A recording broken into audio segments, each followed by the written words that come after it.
Halo teman-teman semua. Kami dari kelompok 14, Ati Septianingsih, Regita Nur Apriyani, dan Suci Handini. Dari kelas 2B, Prodi S1 Keperawatan. Di video ini kelompok kami akan memaparkan sedikit materi mengenai hipotiroid. Apa itu hipotiroid?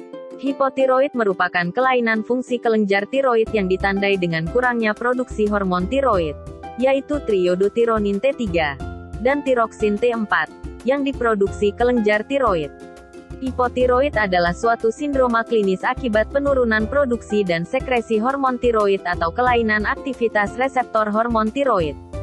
Ada dua jenis hipotiroid, yaitu 1. Hipotiroid primer, berarti bahwa kelenjar tiroid itu sendiri yang bermasalah. 2. Hipotiroid sekunder, disebabkan oleh masalah pada kelenjar pituitari pada otak yang mengawasi kelenjar tiroid. Tanda dan gejala hipotiroid: penambahan berat badan, peningkatan kadar kolesterol, depresi, mudah kedinginan, denyut jantung melambat, masalah kesuburan atau perubahan pola menstruasi. Gejala hipotiroid pada bayi: sulit atau tidak mau menyusu, tidak aktif menangis, otot yang melemah, suara tangisan yang terdengar serak. Gejala hipotiroid pada anak: pertumbuhan dan perkembangan anak yang terlambat, pembengkakan pada leher, cepat lelah, kulit gatal. Penyebab hipotiroid: 1. Penyakit autoimun, terutama penyakit Hashimoto, adalah penyebab hipotiroidisme paling umum. Pada penyakit ini, tubuh menghasilkan antibodi yang justru menyerang kelenjar tiroid sehingga fungsinya terganggu. 2. Pengobatan pada kelenjar tiroid. Radioterapi pada area leher dapat merusak sel-sel kelenjar tiroid sehingga kelenjar tersebut sulit untuk memproduksi hormon. Selain itu, operasi tiroid juga dapat menjadi penyebab hipotiroidisme.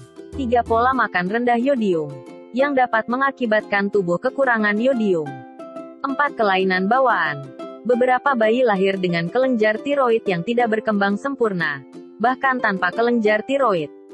Kondisi yang disebut hipotiroidisme kongenital ini terjadi akibat beragam hal, mulai dari pola makan ibu hamil yang rendah yodium hingga faktor genetik. 5. Gangguan hormon TSH. TSH Thyroid Stimulating Hormone adalah hormon yang diproduksi oleh kelenjar pituitari untuk membantu kelenjar tiroid dalam memproduksi dan melepaskan hormon. Gangguan pada hormon TSH akan memengaruhi produksi hormon tiroid.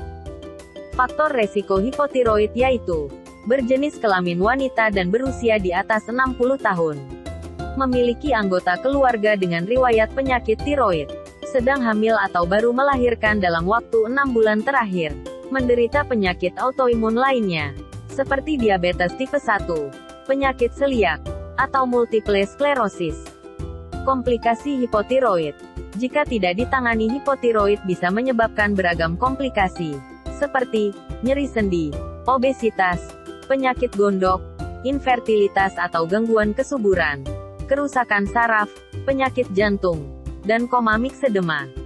Pencegahan hipotiroid: menerapkan pola makan sehat dan seimbang, mengonsumsi makanan beryodium, termasuk garam beryodium, rumput laut, telur, udang, dan produk susu. Menjalani pengobatan dan pemeriksaan secara berkala bila menderita penyakit autoimun atau pernah menjalani pengobatan penyakit tiroid. Menjalani pemeriksaan rutin ke dokter kandungan selama masa kehamilan. Sekian materi yang dapat kami paparkan. Semoga bermanfaat.